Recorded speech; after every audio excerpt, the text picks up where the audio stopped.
So how many miles have we done now, Griff? Too many, mate. It's probably about 2,500, you reckon? Yeah, easily. Probably nearly 3, actually, all the wrong today. turns.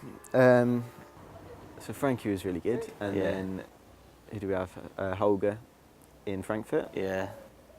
Whistle Yeah, stopped cool. all that, wasn't it? And the one with the angel with the cutthroat. What an image that is. That was for all the people who've died in the concentration camps. Okay, Holger, do you mind explaining a little bit about what this statue represents? The statue is in remembrance of people killed by the Nazis in concentration camps of gay people and lesbian people. It's actually a statue against the forgetting and the denial of these crimes that have been done in the concentration camps. And that is kind of standing reminder that we never should forget. And what does the cut neck represent? As I understand it, it's for the people really killed. I mean, not everybody in a concentration camp was killed, but a lot of gay people were killed. That's where the famous pink triangle comes from. That was the sign of the gay people in concentration camps in Germany. So how do you think that went? Yeah, that's good. He was like saying stuff, and I was just getting I got a bit upset, like, and I was just like, fuck. I thought it'd be a lot harder, to be honest. The people we talked to, I thought they would be a bit more enclosed. Almost they wouldn't express as much as they did. I mean, they'd give us loads of information about everything. Yeah, I didn't expect it to be so open. Yeah. As deep as we asked, they gave us an answer, didn't they? Yeah. It's interesting now starting to see a story develop. See, there's like, between the people we've interviewed, there's like the common, like the reactions seem to be quite similar, where as soon as they find out, it's like, right, that's it, living life to the full. But yeah, I didn't really know what to expect, but what we've ended up with makes me really pleased that you could probably do this anywhere in the world, find people that are willing to talk about it, and as soon as people start sharing their side of the story, you can start to make a bit of a difference. So the public, how shall I say that, the public perception of the phenomenon for 15 years was totally overcrowded with hideous and horrible things. And so still nowadays, for many people, it's very scary. If you just mention the topic. I mean, you just say the 3 letters, you know, happy in Vienna, and everybody's, ah! I remember, it's a long time ago. It's like 20 years ago. Even my own sister was afraid. She was having a small child, and she said, "Oh, don't visit me." Yeah. And I was mad, of course, but I could understand. J'ai eu beaucoup de problèmes physiques, problèmes pour marcher, je peux plus courir, je peux plus pédaler. Mais tout ça, je peux le cacher derrière des vêtements. Mon visage, je peux pas le cacher. Donc, je pense qu'on a de la chance en France de pouvoir un minimum faire réparer le visage et ne pas être stigmatisé. Parce que quand on porte les stigmates du sida sur le visage, on est stigmatisé. On porte le tatouage du sida. The people not treated as equal if they have HIV or if they don't have HIV. No.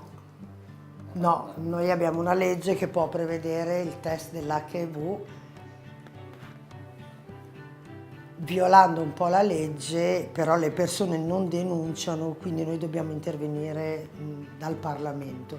Non possiamo intervenire con le denunce singole perché le persone non denunciano il datore di lavoro che richiede il test. Aujourd'hui, sur le marché de l'emploi en France, c'est un tabou absolu de parler de VIH. Aucun employeur ne vous engagera si vous lui parlez de VIH. Comment concilier, comment lui faire comprendre mes problèmes, mes limites physiques, tout en ne lui parlant pas de VIH. C'est ça le problème. I mean, what's also a problem of HIV, I think, which many people still call AIDS, you know, which sort of makes me, because it is two different things. Right? So to change the stigma surrounding HIV, how do you think that can be best approached, and how are you approaching it? Is it by getting more people that are currently HIV positive to come out and speak about it? Lo stigma cade nel momento in cui siamo in tanti a dichiarare una condizione. Lo stigma rimane se solo una, due, tre persone che lo dichiarano. The circle of friends has changed very much, because if there's somebody who can't cope with it, he will not be my friend, of course. J'aurais pas à me justifier auprès d'elle, j'aurais pas à expliquer en permanence.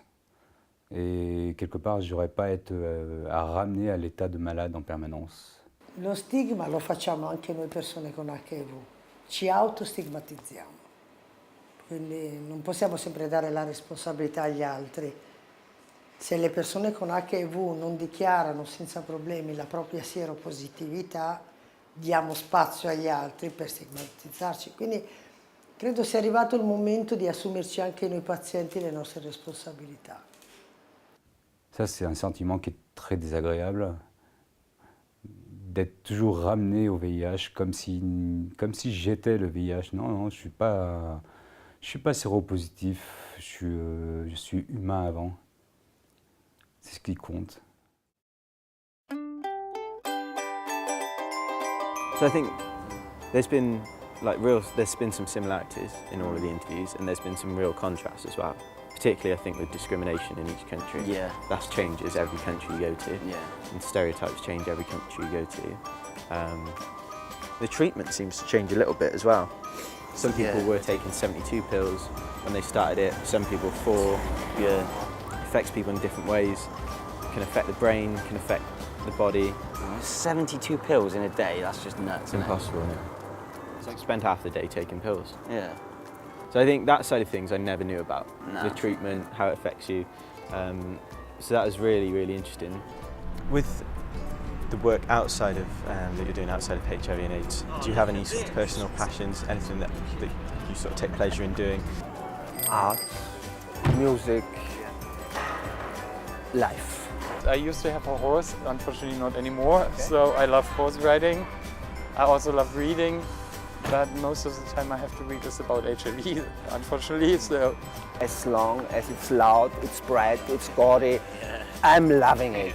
I don't care if it's Mozart, if it's Bach, if it's this pop music, or if it's ABBA, I just don't care. Ouais, je lis beaucoup, j'écris moi-même.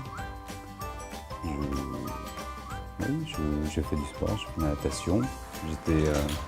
J'étais nageur avant d'être séropositif, donc il n'y a aucune raison que je ne sois pas nageur après d'être séropositif. Yes, I do a lot of sport for a moment, because before I never did sport, never. So I started this and I like doing sport. I like photography, so this is what I do. Hobby? Yeah, hobby. Oh, yeah. Ho una compagna, un figlio in arrivo, una bambina della mia compagna, 2 cani, 3 gatti e mi piace fare subacquea. Then for the moment I'm working with to set up the new company, the patient organization, HIV Association in Belgium. So I'm talking with all the people that want to talk with me to change the mentality here in Belgium. So do you enjoy helping people in that situation? yes, it's not about money, it's not about earning money, but it gives you a good feeling. Yeah. Or I had a patient I haven't seen for 15 years, and she came back to me and she said suddenly to me, you know, you saved my life 15 years ago. I like to do strange photos, or photographing myself, or I've done a series for almost 4 years at least. I was going every day to a photomat, to a photo booth. Okay, yeah. I was doing one portrait. Partly I styled the portraits, but mostly I went just out of the day with the stuff I had and made a photo the way I was. From professionally, I have studied marketing, so my job before was also releasing new brands on the market. So now I see HIV as a new brand to put on the market. This is what I'm trying to do, to change the brand, change the package, change the mentality, change the vision, change the image about HIV. This is what I'm doing now. So we're on a double-decker train by ourselves, I think. Going into Venice. I reckon the ticket man ain't going to come round, we didn't even need a ticket. Yeah. So what's your new book going to be about, or can you tell us? Is it a secret? Et pourquoi le thriller? Parce que c'est nouveau, parce que je veux essayer. Je sais pas, peut-être que mon prochain livre sera un livre de recettes de cuisine, je sais pas.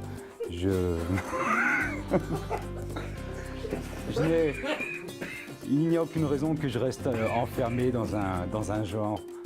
Donc,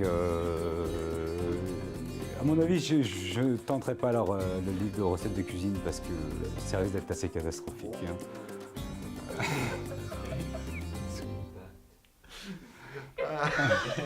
Sorry. This is it. This is the finale. We're going home after this. Well, we got a lot to be on with. Yeah, all right. The biggest part in my life is going out with friends, having dinner, having relations, going out with my daughter, traveling, and so on, making sports, doing sport. This is my life. HIV is a very, very small part of that. It's fun.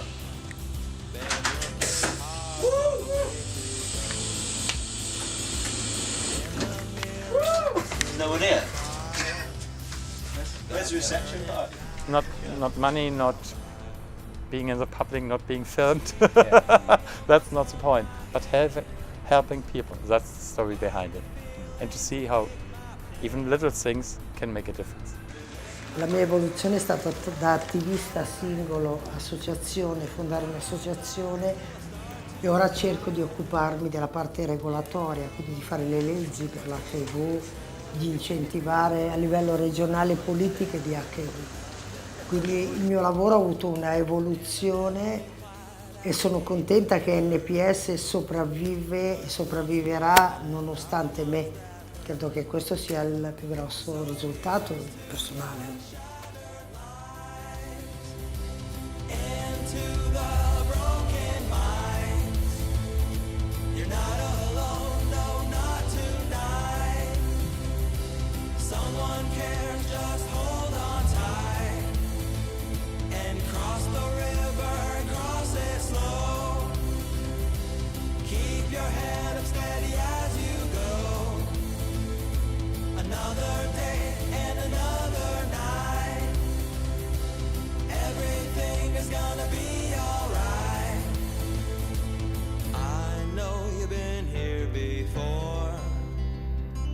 Trapped behind the same